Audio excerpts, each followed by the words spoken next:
Hello, hello, and welcome to the Road Less Traveled with Gary L., GGsBoo, and special guest daughter ErinL.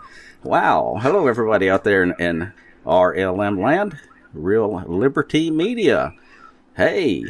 Yeah, but Grimnir can hear some drums. We have the chat room going on. If you're not in the chat room, you can come to the Real Liberty Media homepage, and about halfway down, you'll see a chat application. Just stick a name in there, or just hit enter, and come on into the chat.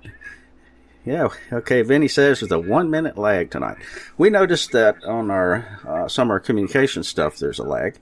And one of the delays on starting, suddenly VLC didn't want to work, so I had to use a backup. How neat is all that? Hello, GGsBoo, where are you? I'm right here. Good evening, everybody. Hey, Erin. Hey, honey. Yeah. How are you? Go ahead. Doing well. How are you tonight? Fair to middling, as my grandmother would say. Fair to middling. Yeah, I think where that's from. Okay, yeah, we have ErinL here. Daughter ErinL. Say hello to everyone out there. Hi, chat room.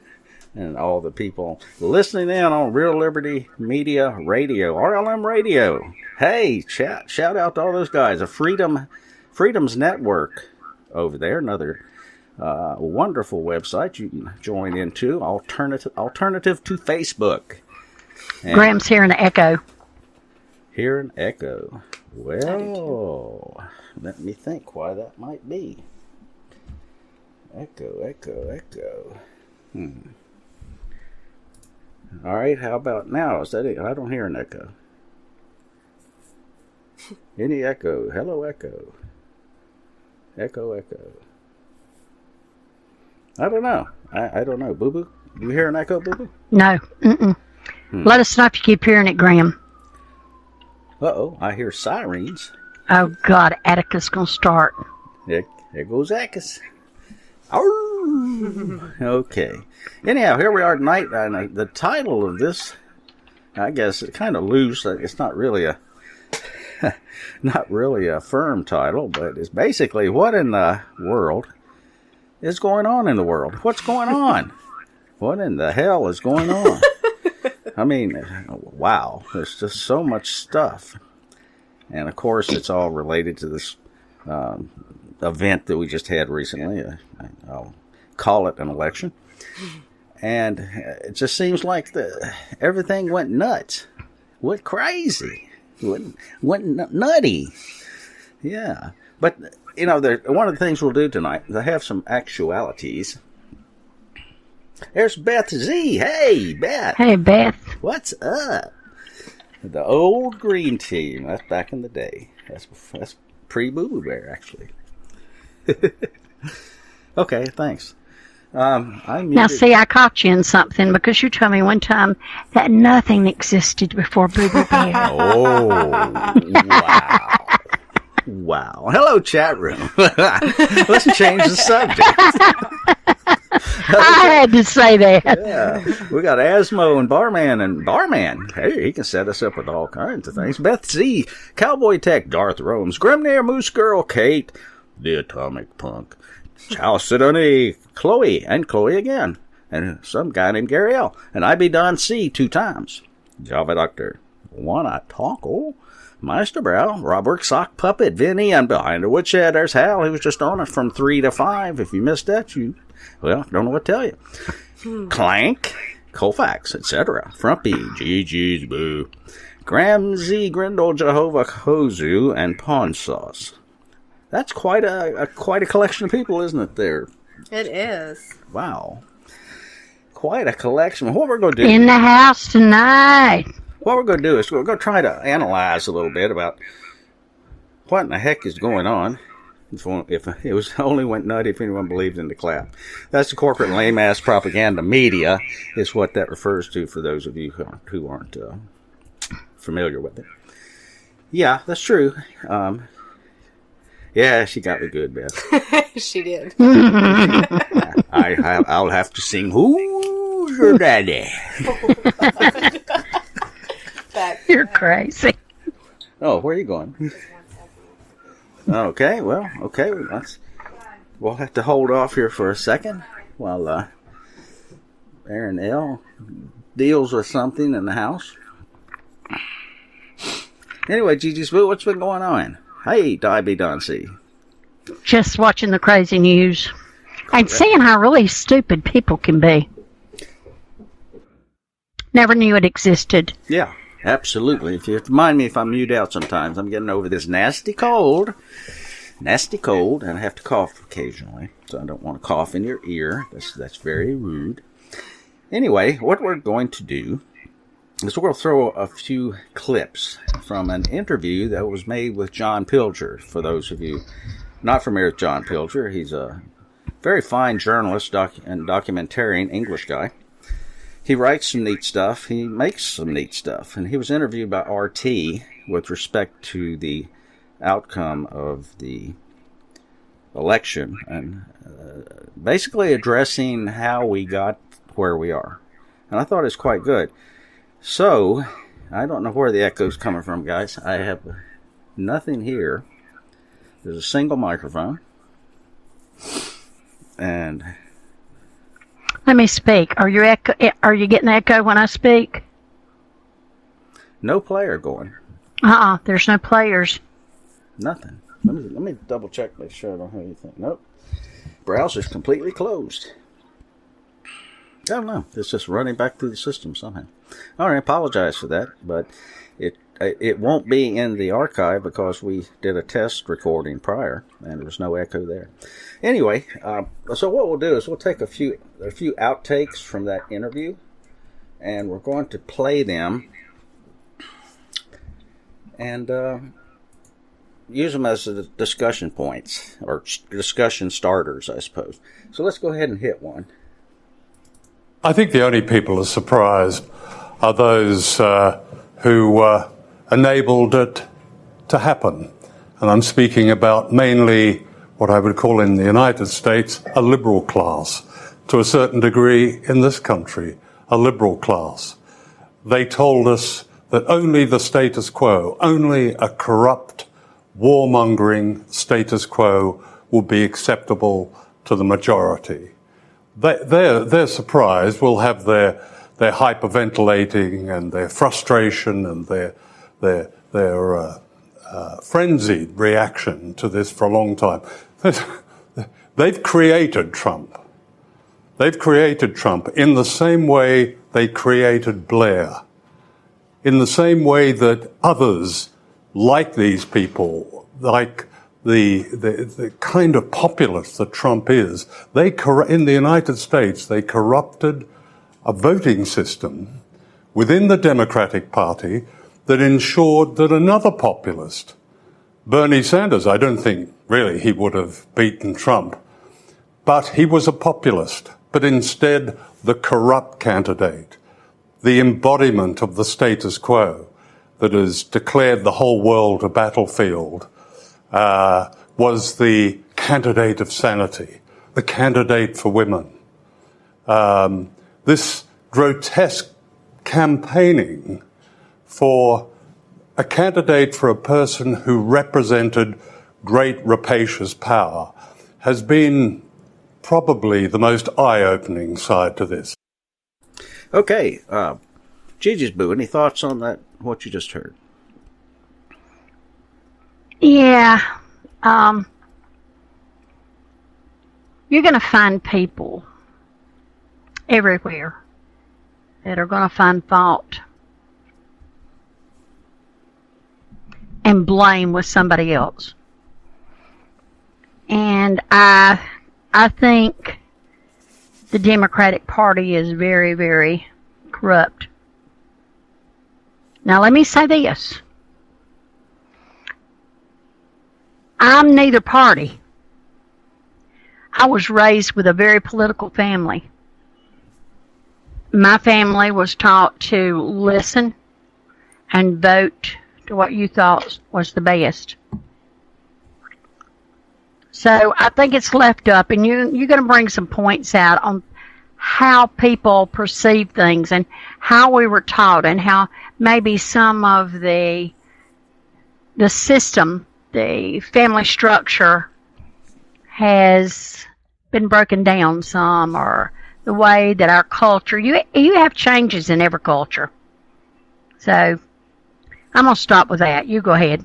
Okay.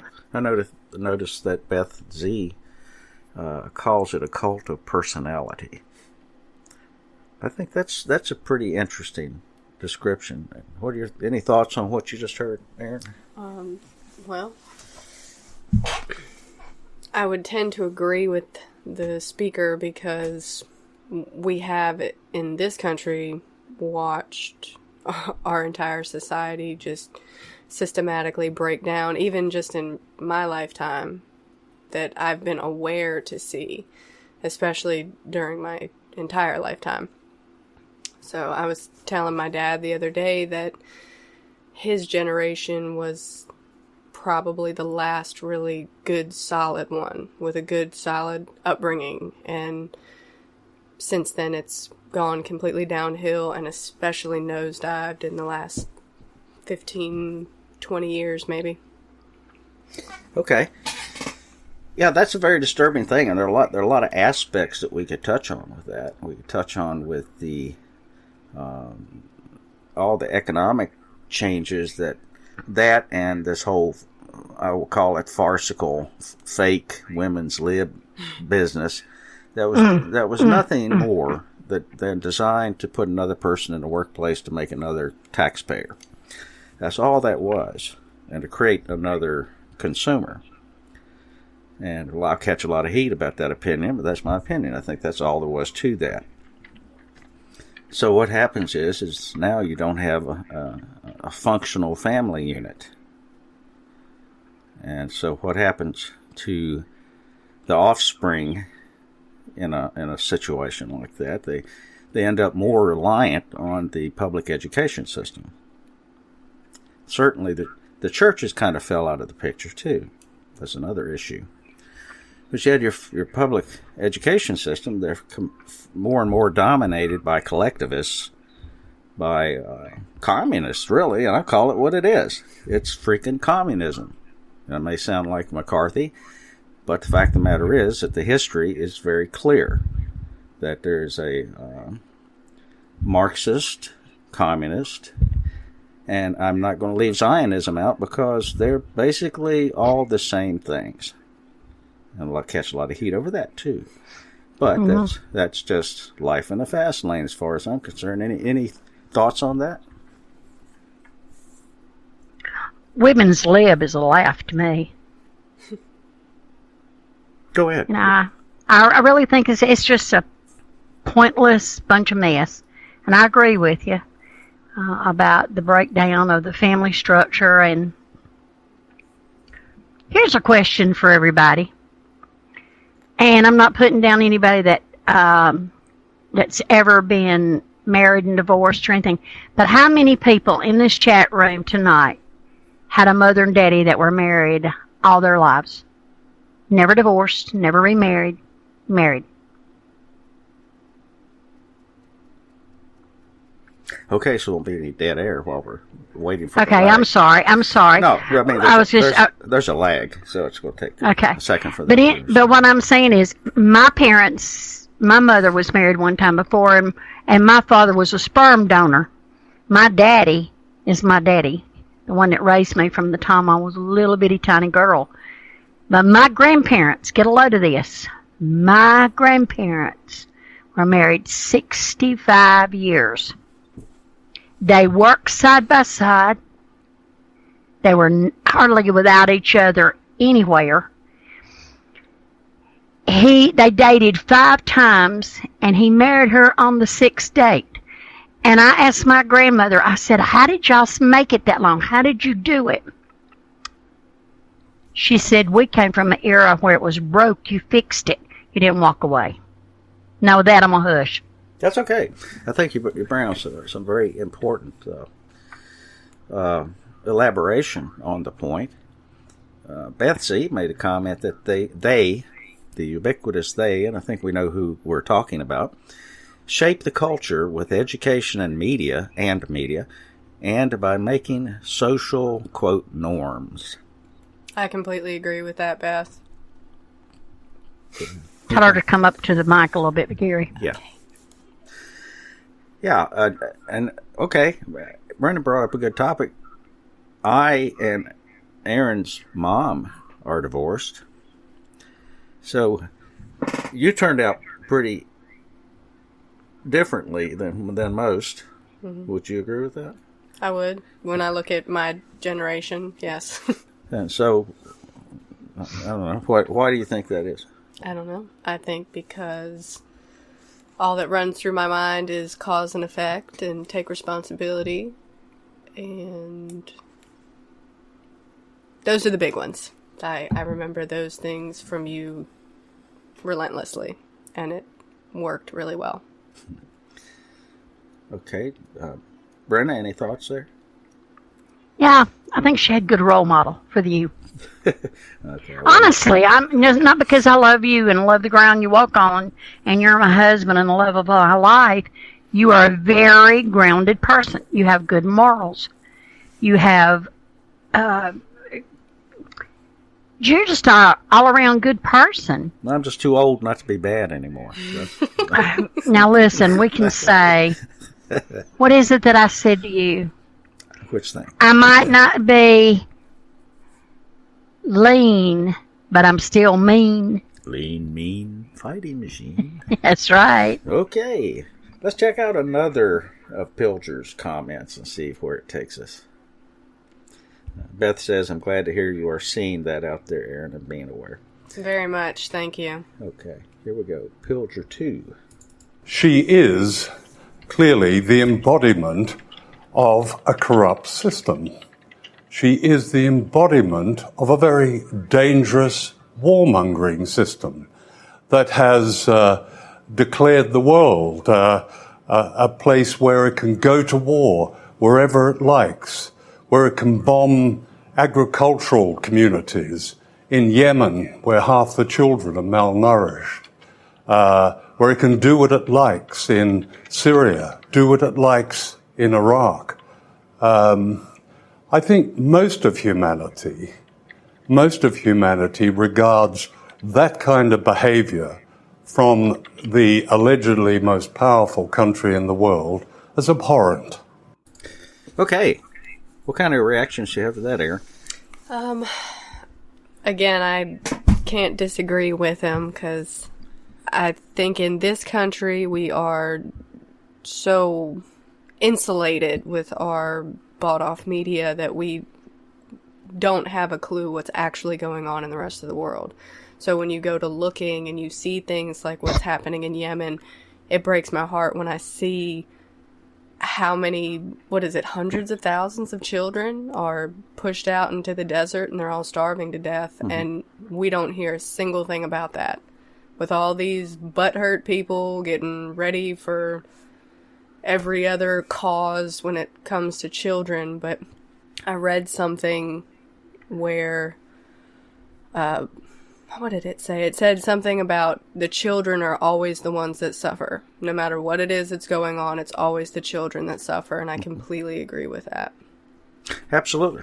And I think you really hit some interesting points, and Pilger did as well. And you have to look at our information medium, and that is, as Beth called earlier, the clap, or the lamestream media. That's essentially owned by 6 corporations, and all of them are in business to enrich themselves.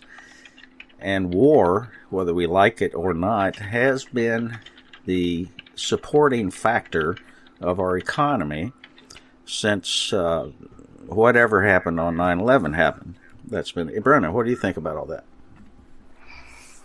Say it one more time. Oh, about the clip that was played. What do you?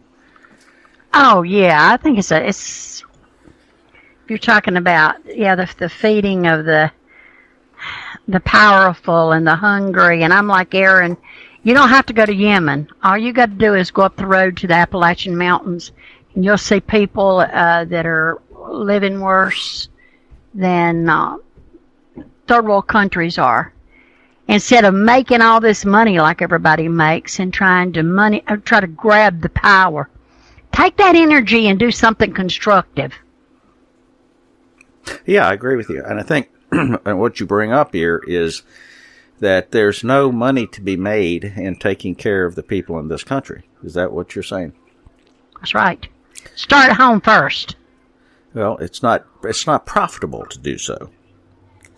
You know, it's not profitable to take care of our own infrastructure. Look at Detroit. And Brenda, you saw some interesting things going on in Detroit. Oh, you want to yes. touch on that? I was watching, I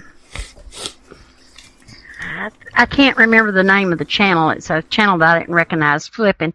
And it showed abandoned places. And you know, Detroit is almost zero population where all the car things were. And there was a few people that were still there, and they were maintaining the neighborhood. And they were tearing down the houses and piling the wood up and repurposing it for people to use to rebuild things or to burn if they had to. But they were growing things. They were taking and growing gardens. They were giving people seeds and seedlets, little plants and things to put out to grow a garden. And those that couldn't, the elderly, they went right on and they went straight and they grew them and they took them to a market right there in the neighborhood. And they said they loved their town, you know, their part of the town. And they were really fighting a lot to have it renamed, and the people told them no, they would never let them rezone it or rename it. And there was one gentleman there, and they called him the mayor, and he had a pickup truck, and he would go down to the market downtown Detroit and beg for stuff, and he would take it in and truck it in the back of his truck to the elderly, to the mothers who had children. And you're seeing communities to come back together. They're coming back. You're seeing people focus. And I've always said, it takes a village. It takes that village working together. And I was very proud of that. You know, you and I talked about that, and I said, man, this is just wonderful. And they were one other thing. This one woman went down to the restaurants and asked for their what we call down south is hog slop, and asked for it to recycle. And they would take the old food, and they went to the Detroit Zoo, and they laughed. They said, well, we're getting, I hate to say this just right out, but giraffe shit, and we're putting it in here. And she was composting all of it together, you know, to make a good soil for these people to grow these plants in. And I was telling Gary, I think that's just the greatest thing I've heard in a long time. Yeah, and I think it exemplifies the fact that the people there are doing it as a local network. This is going on, if you want to look at it in a tribal context, this is going on locally, people helping each other, doing the things that are needed. It's there's probably, I don't know if it was directly mentioned or not, but there's probably a barter situation in many respects. And so, but I guess the point is that there is no investment potential in that. There's no corporate investment potential. There's no payback to be had. That's right. And that's not padding anybody's pocket, baby. Well, exactly. And there is one of the things, and getting back to Pilger, one of the things that brought us to a situation where we ended up with this ridiculousness we called an election. And the people, I mean, I look at the old history, and I wish I still had it up. I had a quote out of a book that when you read the quote, you can make it today, but it was in the 1920s. And it was absolutely the same set of circumstances going on that we see now. So we do understand that history is repeating, and it does repeat. And for those who don't bother to learn, you suffer from that. Behind the woodshed, Hal made a very good point when we were talking about the media, is insulating ignorance. That's pretty good, don't you think, Boo Boo? Mm-hmm. Frumpy says, years ago, CIA realized it was cheaper to dump drugs into slums than build the social structure to repair it. And that provided for a whole lot of other benefits as well. Absolutely. That knocked out so many things with one factor. It's insanity, actually. Yeah. Yeah, there was a whole lot of money being made there, too. And now with these privately owned prisons, it's that much sweeter. Sure is. Let's hit Pilger 3 and see what that is. The shock surprise is the same as the Brexit vote. A kind of, how dare these people vent their frustrations at the ballot box. The truth is there was no one to vote for in the United States. There was perhaps Sanders earlier on, but he was a kind of a minority populist candidate with a large following, yes. But the system threw up those who could afford it. Trump had his own money. Clinton was backed by the Democratic Party. Clinton was backed by the arms company. She was the only candidate that among her financial backers included all but one of the 10 leading arms manufacturers in the world. Okay, Erin, thoughts? Not at all surprising. I'd probably echo his same thoughts as well. Like I told you on Friday, I'm relieved that she didn't get into office, although I am just kind of sitting back waiting for the punchline. Yeah, that's a good thing. I mean, it's intriguing what's going on now. GGsBoo, what do you think? I don't think the Democrats are going to leave it alone. I think they're going to keep on. But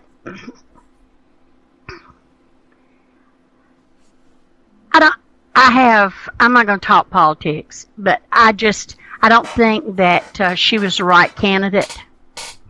And I tell everybody, please vote. It doesn't matter if you have to do a write-in. I've wrote in Mickey Mouse, Superman, Spider-Man. I wrote in my grandfather 3 or 4 times.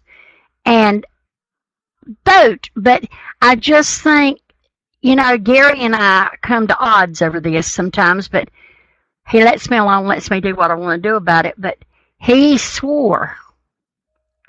He just knew Hillary Clinton was going in. And I will tell you this. As she gone in, the United States, as you know it, would have really been gone. I'm sorry if I offend anybody, but the woman she was not well enough to be president. She wanted to take and amend our Second Amendment. And when you amend that Second Amendment, listen, you listen to the Indian. They told us to give up our guns. And we did. And what did they do to us? Do not stand down. I am not promoting a revolution by any means, but I am not going to back any candidate who is going to take away my Second Amendment. When they take away your Second Amendment, your First Amendment's gone. Yeah, you're absolutely right. And I'm glad you brought that up because I forgot to mention it. Maybe I blocked it out of my memory. But yeah, I was completely wrong for the last 18 months.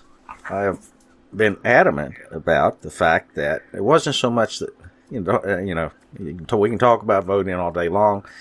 It's who counts the votes that makes the difference. But I was adamant that Hillary was going to be installed and that the overall agenda, Mr. Global, as Catherine Austin Fitts calls it, Mr. Global has this agenda. It has a collectivist agenda that brings us all under one big umbrella, and Hal speaks of this quite well on his show, Behind the Woodshed, 3 to 5 on Sundays. But something happened. I am still a bit mystified by it all. I look at the numbers of votes, the popular votes, and give me a break. I don't believe for a minute that all those votes for Hillary are valid. I don't believe it. I'm sorry. I don't think so. I don't know what happened. I don't know whether The amount of voting was so one-sided that the algorithms built into the system to flip votes, maybe 1 out of every 10, were overwhelmed. I don't know. I don't know if there wasn't some sort of counter coup that happened in the background, especially over the last 2 weeks prior to the election. There was a whole lot of shaking going on, and something changed.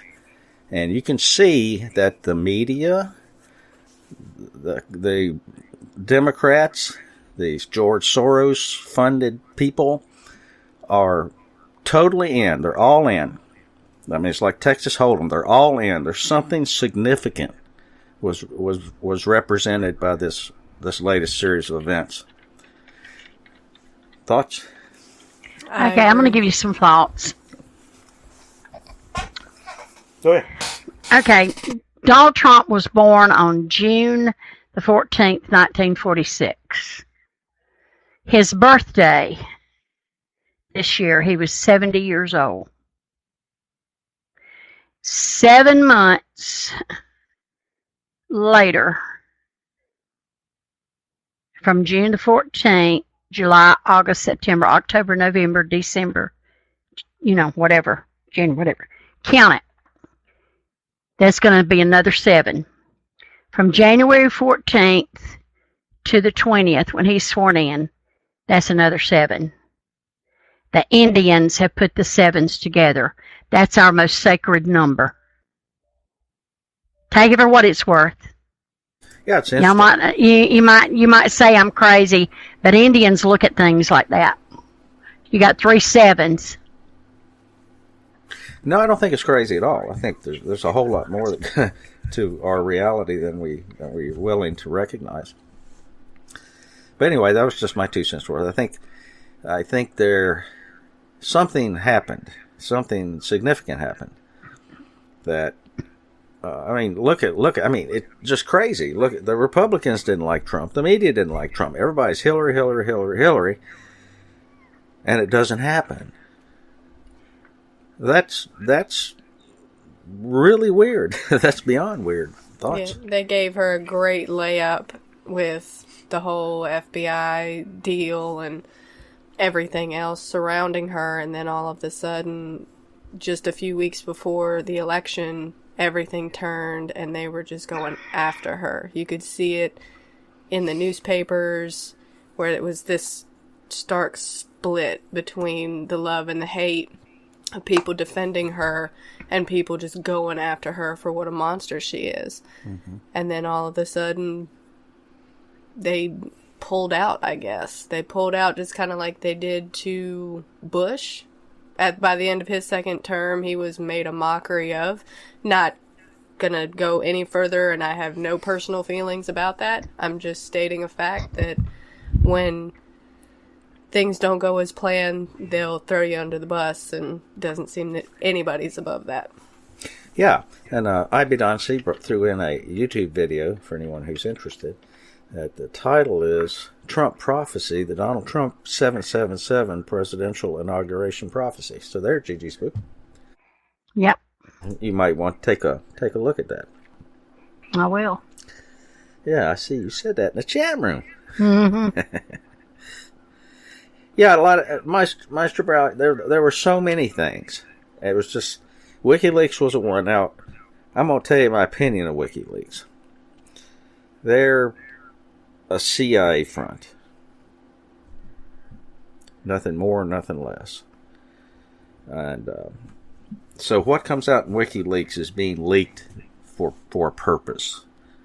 And the fact that, well, I mean, look at the reality. There, as far as the deep state is concerned, your military-industrial complex, some of your significant players were really mad about what happened in Benghazi. They were really mad about that. Yeah. Oh, God, yeah. Wouldn't you be? Well, yeah, I was. I am. But, you can see these little things could have an impact on influencing certain people who have a great deal of power that you just don't see on a daily basis. They can put things out there. the FBI guy, what's his name? Comey. The reason he found no fault with Hillary, no reason to prosecute her, she did no wrongdoing, simply because he didn't want to end up in a body bag. Didn't want to be a dead man. Yeah. I mean, let's be real. And people say, "Oh, that's a right-wing conspiracy theory." Yeah, okay. Well, I'm an Indian. I can argue a lot of conspiracies. We've lived through them. Yeah. They're not conspiracies; they happened. That's right. Now look at the number of body bags behind the Clinton train. Woo! That's a little bit more than just a coincidence. So if you're a coincidence theorist and you think that happened, like just coincidentally, maybe you ought to become a conspiracy theorist because it makes a lot more sense that way. Okay. What else we got? Chat room. Yeah, Frumpy, you're right. Harry Reid was a real ass, what he said about Trump. Right. They broke the news today. He told him that he was corrupt. He was not a pedophile. He was a molester. And I don't know what all. And he's the one that got up. Oh, my God. And I laughed. I have laughed. Oh, I couldn't get my breath. When they were doing all this stuff, and he got up and he was asking, right when Obama first went in, he was asking, please don't take the money away from Nevada. We have the cowboy poetry, and it pays for our cowboy poetry. Where would we be if we didn't have that? And I thought, somebody needs to dot you between the eyes real quick. Yeah. Okay, let's see. Are we at number 4? I've lost track. Mm-hmm. Okay, let's hit number 4 and see what we have. People, for all kinds of reasons, don't like this. Mainly, the main reason is what has happened to their lives.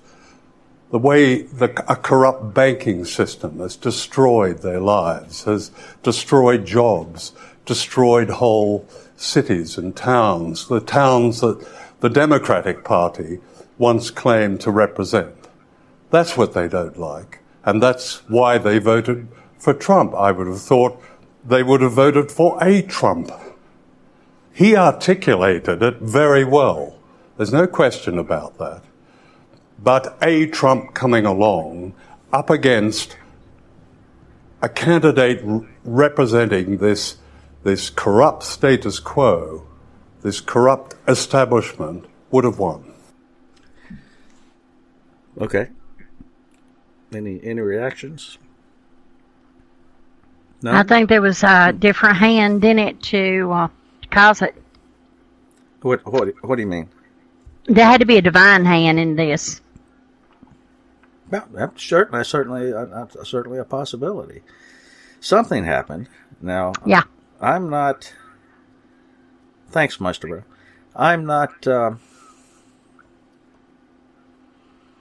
to be naive enough to suggest that what we have now is a complete outsider. I don't believe that. Because I don't think they can pad his pockets, Gary. No, not so much that I'm talking about. I'm talking about he doesn't really represent an outside. No, he's been in the game so long already with Atlantic City and everything else that makes him Donald Trump. Yeah, so he has his connections as well. It's just not the what was that? The East Coast establishment.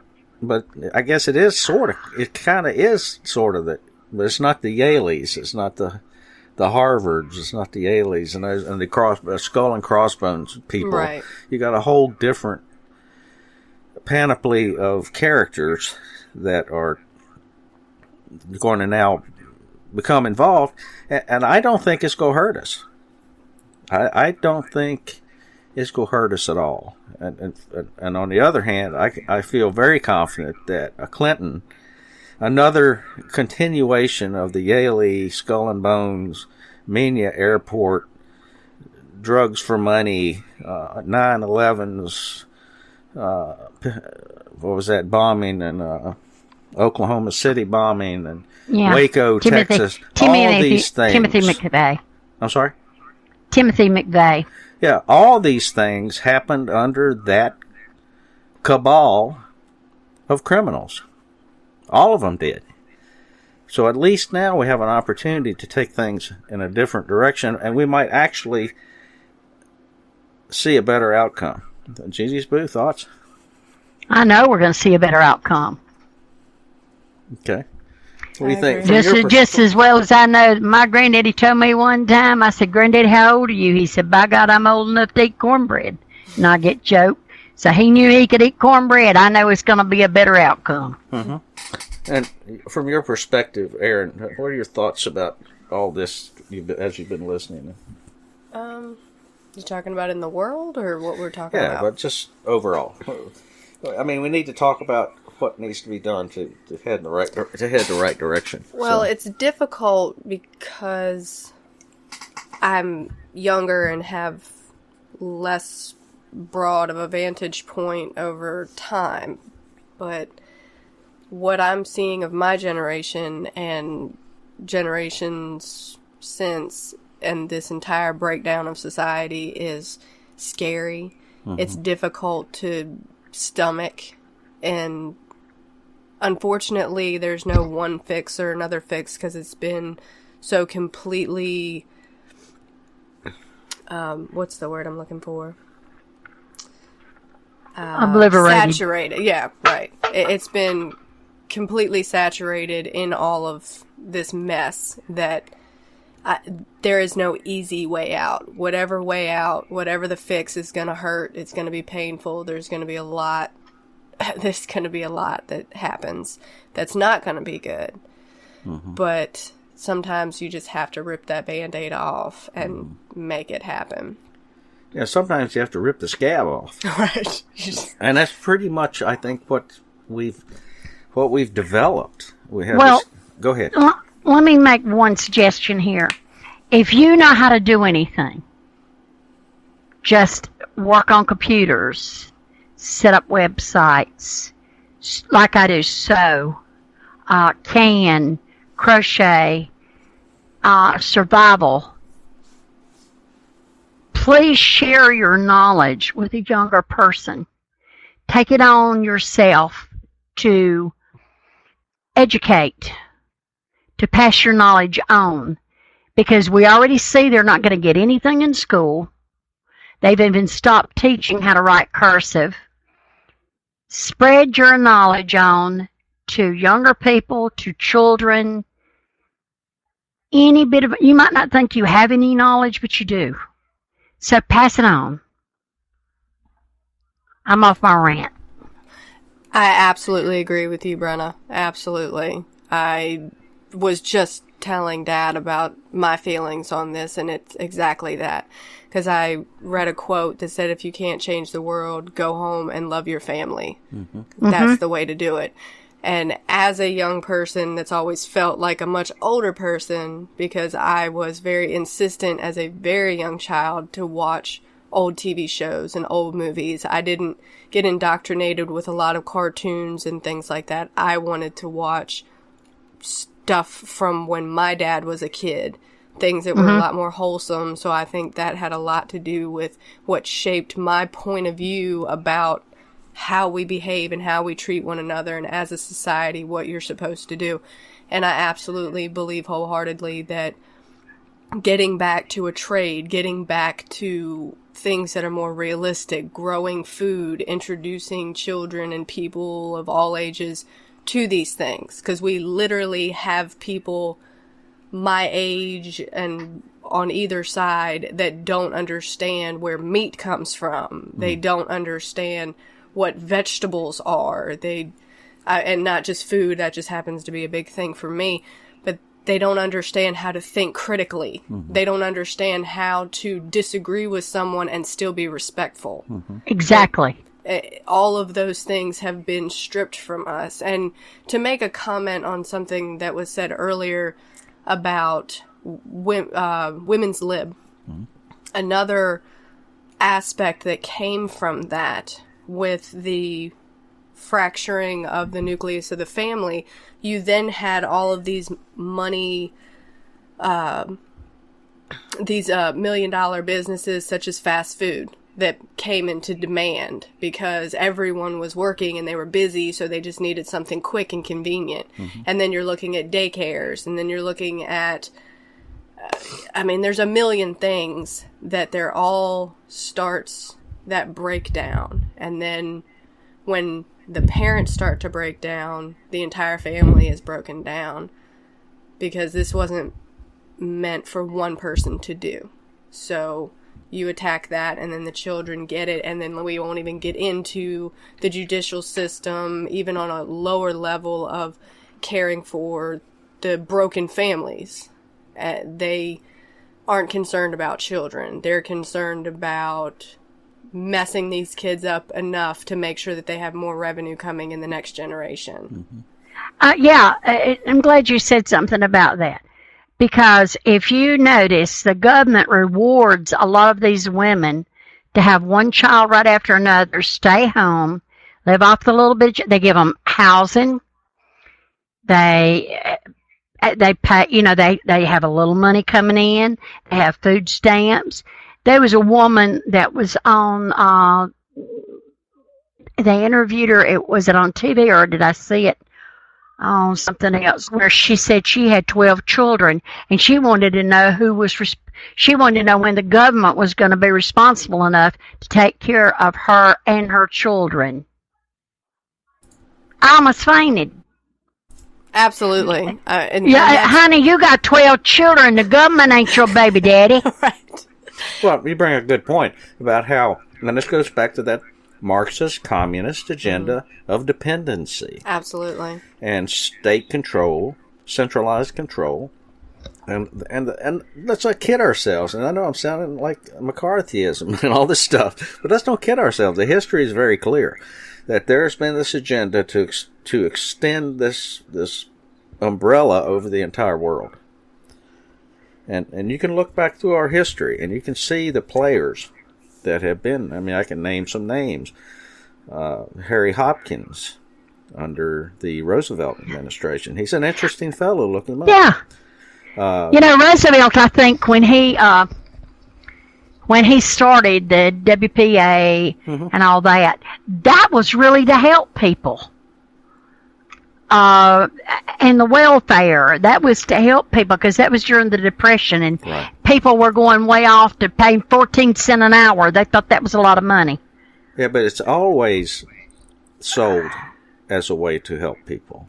Well, I think its original intention was very good for that acute situation. It was never meant to become a permanent structure. Same way with food stamps. Right. Same exact thing. That was important. But we never get to the underlying cause. The underlying cause is our banking system and our monetary system. That's your underlying cause, and that takes us back to 1913. And guess who was involved in that? The same globalist, socialist, communist agenda. It's all the same. And you look at the history. It was all over the world. And that goes back to, as Hal pointed out, insulated ignorance. That information has been kept from us. Unless you really dig it out, you won't find it. Okay, there's something someone said I wanted to comment to. Moose Girl. She asked, what exactly needs to happen and what is the goal? I think you guys were kind of hitting on that a little bit when you were talking about self-sufficiency and looking inward rather than outward. Right. Anybody want to pick up on that a little bit more? Well, in defense, and we were not speaking against single mothers at all. That happens. But I know for a fact Miss Girl works her ass off for her children. I've seen that happen. So what we're saying, Moose, is start at home and really take care of those kids and teach them values.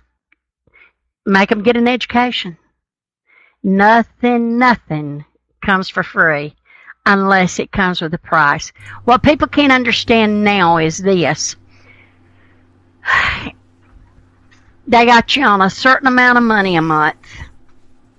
They're giving you food stamps. They're dictating where you're going to live. That's just a modern day form of slavery. I'm sorry. Absolutely. That's all it is.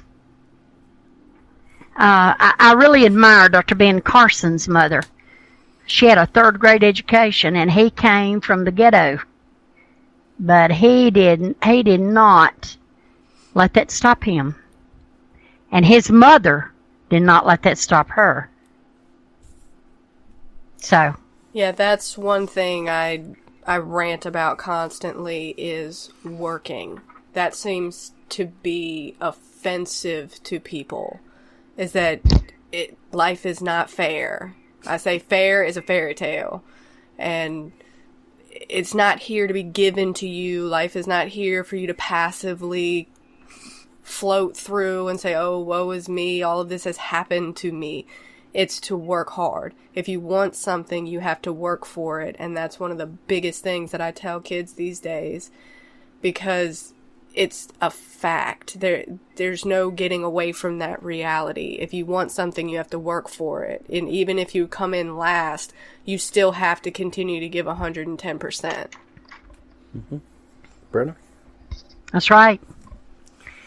I mean, I've got an example I'm going to give you. I have a friend who came from a pretty wealthy family. And when I say that, her daddy was a cardiologist, and he really did well. And she was daddy's princess, and she ended up marrying, and she was her husband's princess. And I don't know why, but all of a sudden she just kind of took a little bit of an interest in a home and doing things. And it was so funny. And me and Gary have laughed. She wanted to learn to can. So, well, first she wanted to learn to cook, and you couldn't say peel the potatoes and put them in the pot and cook a pot of potatoes. You had to say, get the potatoes, wash them good, peel them, wash them again, put them in a pot, put water in them, salt, pepper, a little season, however you want to do it. And you have to cook them till you can stick a knife in them, or until they're very tender. So then she got through cooking, and she graduated to wanting to can, because I do a lot of canning. And so she had to see my canner. She came over here, and when hers came, she brought it over here and wanted to do a dry run at our house. So what we did is we canned and we sterilized water. But anyway, getting to the point, she went crazy. How many quarts, Gary, of potatoes did she put up? I don't know. There's too many. Way too many. And then she ran up on a deal of, this is what was so funny, she ran up on a deal of celery, and she brought that celery home. She washed it and did everything just like we had told her how to can to be clean. And she put that celery in there, and she pressure canned that stuff. Oh, you know what she got when she took it out? It was just mush. But she was she was just crying because her celery didn't do good. But what I'm saying is this. She went from a grown woman who knew nothing to do, didn't know how to do anything except go to the beauty shop twice a week and get her nails done, get her hair done twice a week, to now she's cooking everything. It was hilarious, the first turkey she was going to cook for Thanksgiving. She brought it over to Mama and had Mama fix everything like it was supposed to be. And she took it back and she cooked it. And when she thought it was done, she brought it back over here to Mama to see if it was done. You see, her mother didn't do anything like this. So that's why I'm saying, if you have a gift of knowing something, pass that on to somebody else. You would not believe what kind of homemaker this girl has turned into. She's top notch. I agree. I was very lucky to come from two parents that cooked, and they were, as we discussed earlier, they were divorced, but they were two independent people. I didn't have this roles, and it was, you work, you take care of home, you cook, you clean, and it was at either house I went to. So I'm actually very thankful for that, because when I see other people that are, a lot of them are what I would call crippled. I don't and I'm not trying to pick on anybody at all, but cooking is such a basic thing because eating is a necessity. So why in the world would you set yourself up in life to depend on someone else to cook food for you to eat? And then you can go on to finances, or not everybody's strong with finances, but Lord have mercy, at least know how to balance your checkbook and know how to change a tire and know how to do these basic things that they're lost. They're absolutely lost. Not only conceptually can people in these newer generations not grasp the idea of the real world and how life works, but it's difficult to even sit them down and teach them. But that doesn't mean don't try. You're right. And, and getting back to what's the goal? I think the goal is to become more self-reliant. Yes. And to help other people and to network with people, and to help other people understand that they are powerful. And it doesn't take much, does it? Oh, just that little light bulb goes off. That's right. Yeah. And wow, they find something they really, really like. And it hasn't got anything to do with Common Core or Democrats or Republicans or anything. It has to do with who they are, where they are. Yeah, Beth said handicap might be more fitting. Okay, yes, I'm sorry. Yeah. Yeah, but it's something that Gary and I have thumped on for a good number of years, is being prepared. Mm-hmm. Like the Boy Scouts, be prepared. That's right. And we're getting close to the top of the hour. 2 minutes left. Let's go ahead and run this last little clip, and it's not a big one, but I think it wraps everything up well. The United States is not run by a president. It's run by a massive national security machine. There's no doubt certain presidents have had very considerable influence, particularly one like Trump, who now has a Republican Senate and House, although a lot of those Republicans were his enemies. So it's a new path to tread. Yep, it's a road less traveled, right? It's a new path. And I think he hit the nail square on the head. I think we put maybe a little bit too much emphasis on some of these things, but we're led down the path to do so. And it's good because it allows us to have conversations like we had tonight. Thanks so much to daughter ErinL for stopping by, a little fireside. Yeah, we're real glad to have her with us. Fireside chat. And GGsBoo, of course. And Grim there does the cooking. And he does the washing, and he does the wrenching. He does the washing and wrenching. The washing and wrenching. Yeah, he does all of that. And he also runs this wonderful Real Liberty Media website. And RLT WT Radio. And, of course, Graham Z, who's in the chat room, has a hand in that as well. So, yeah, we thank all you guys for what you do. And it's 8 o'clock. It's time for us to hit the road, Jack. Yeah, thanks so much for everyone joining us tonight. Thanks for the interaction in the chat room. It's been a real fun night, right, GGsBoo? Exactly. Yes, thank you. You're welcome. And you guys have a great night. And we'll catch up with you next time on the road less traveled. Bye-bye.